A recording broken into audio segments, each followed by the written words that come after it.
Hi everyone! In today's video guys, tuturuan ko kayo propagate using leakables and water propagation. For example, ayaw natin ng laging soil kasi nga makalat. Yan. Magpuputik kapag dinidiligan. Ang second option natin is yung water propagation or leakables. Yan. Lagyan lang natin ng leakables at make sure lang natin guys na lahat ng roots niya ay naka-covered yung leakables. And then, ang pagpapalit ng tubig nito guys is 3 times a week or depende sa inyo kung ilang beses. Basta, wag lang lagi natin hayaan na hindi papalitan ng tubig kasi babahayan niya ng lamok. Yan.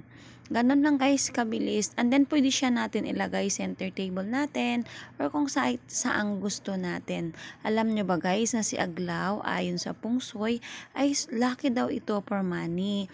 Pero dahil mahilig ako mag-collection nito, punong-puno na guys yung harapan ng bahay ko ng Aglaw ni Ma. So, yan ang gawin natin. Alam nyo ba guys, ng halaman ay nakaka-relax din at nagbibigay sa atin ng fresh na pakiramdam kapag ito ay hinahawakan na natin. So, dahil tapos na, in the next is lagyan natin na ng tubig.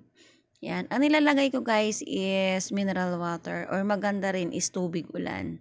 Depende sa inyo kung ano ilalagay nyo. O, diba? Ganun lang kabilis. Thank you for watching everyone.